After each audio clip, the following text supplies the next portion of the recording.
In today's video, we are talking about nerves and how to overcome them before your DJ set. Someone actually asked me this question on Instagram and I felt like it was a worthwhile video making, especially because most of us DJs haven't worked for over a year. And so for everybody, it's like stepping into the unknown once again. On the flip side of it, you may have upped your game during lockdown, done a load of live streams, and you're ready to take your DJing to the next level and play out live for the first time in front of a crowd. So this is the video for you, giving you advice on how to defeat your nerves. First and foremost, what I will say is do not worry about getting nervous.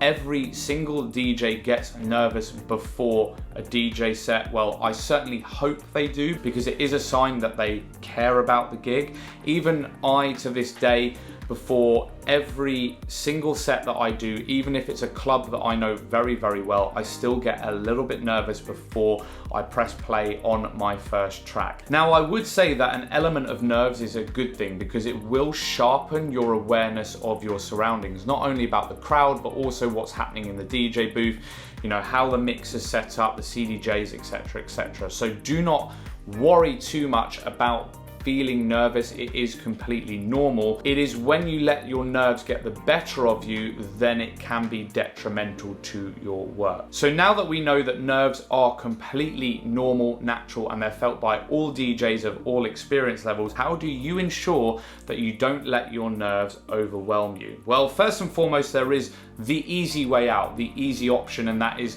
looking at some substances to control your nerves. So whether that be reaching for a bottle of alcohol and getting a little bit drunk before your set, or other substances which I do not condone the use of. That is an option that some people have been known to do. However, it's one thing being a little bit nervous and a completely other thing being a barely conscious DJ in the DJ booth. So I would not recommend either of these options at all, especially if you want to get rebooked. You do not want that reputation. So let's look at other things that you can do to calm your nerves, or at least get them to a level whereby you will still be able to deliver a great set, even if you are feeling a little bit anxious. First and foremost, if you've got a bit of a build-up of adrenaline, you're probably going to be a little bit shaky on the faders with your hands. I've noticed this so many times, especially if I play at a new venue, and that is due to a build-up of adrenaline in your system.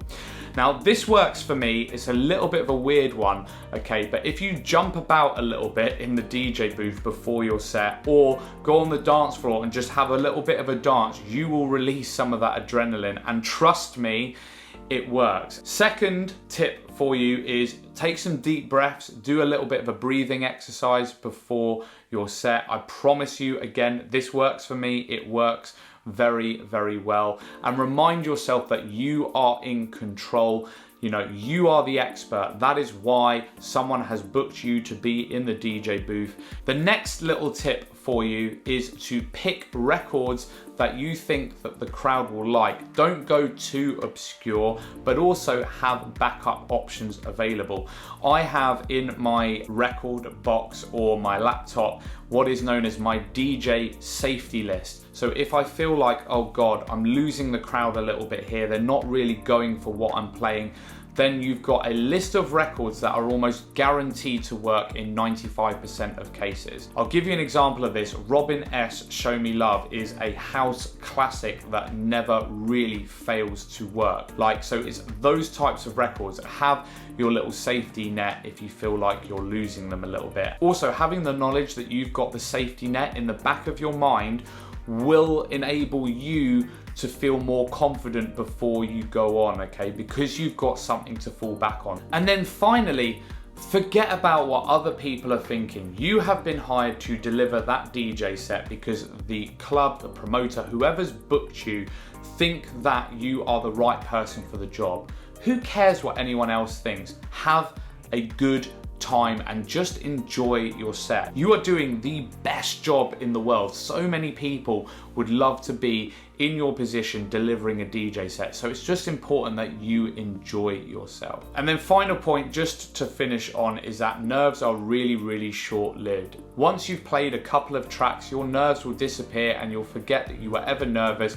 And if you even think about being nervous, you'll think to yourself, what was I even worried about? It's a little bit like, I guess, coming on as a substitute to a football match. Once you've had a couple of touches of the ball, you're warmed up, you're ready to go, and you will smash it, I am sure. So there we have it, guys. Best of luck with all of your DJ sets. Give this video a thumbs up. Subscribe to the channel if you haven't done so already, and I'll see you in the next one.